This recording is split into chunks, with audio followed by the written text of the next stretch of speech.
Selama 350 tahun, katanya kita dijajah Belanda. Tapi, pertanyaannya sekarang, apa yang sebenarnya mereka lakukan selama itu? Cuma dagang rempah? Cuma bikin jalan dan rel kereta? Jangan naif.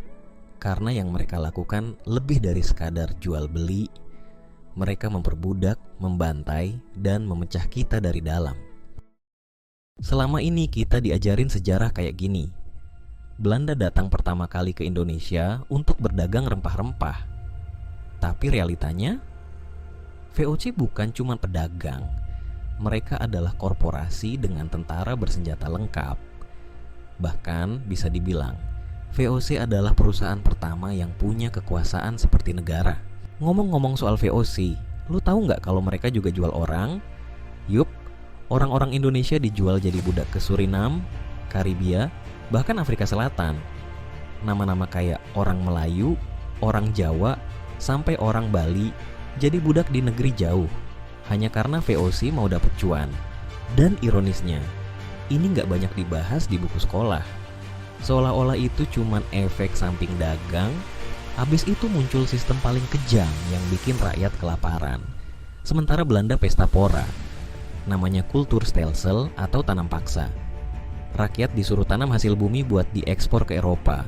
Kopi, gula, nila, bahkan sawah buat makan pun disita. Coba bayangin, kamu kerja seharian, panas-panasan tanpa gaji.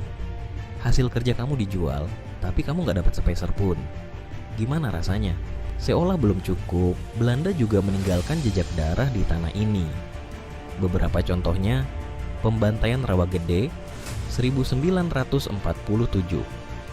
Ratusan orang desa ditembak mati karena dicurigai bantu pejuang. Westerling di Sulawesi, ribuan rakyat sipil ditembak langsung di depan umum. Aceh dan Bali, daerah ini dijuluki sebagai pembangkang karena keras melawan penjajah. Akibatnya, genosida budaya dan militer dilakukan. Dan yang bikin sedih, banyak dari kejadian ini baru diakui pemerintah Belanda setelah puluhan tahun kemudian. Itu pun karena tekanan internasional.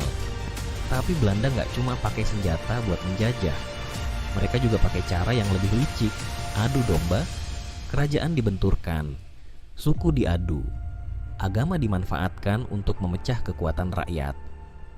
Seperti contoh, kalau kerajaan A nggak nurut, mereka sok-sokan bantu kerajaan B buat perang.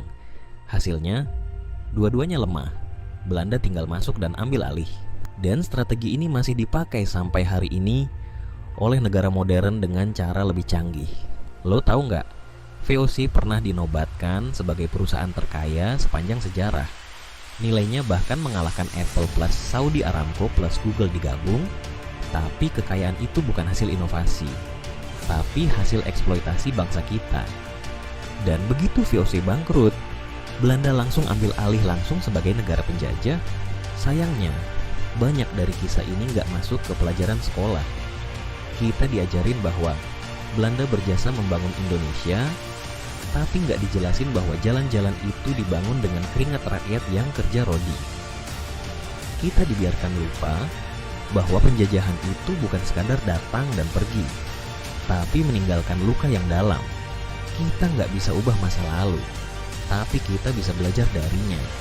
Sejarah itu bukan buat disimpan di museum, tapi buat dijadikan pelajaran, biar kita nggak jatuh ke lubang yang sama. Kalau dulu kita diadu domba, sekarang waktunya kita bersatu. Bukan demi balas dendam, tapi demi masa depan yang nggak bisa dimanipulasi lagi.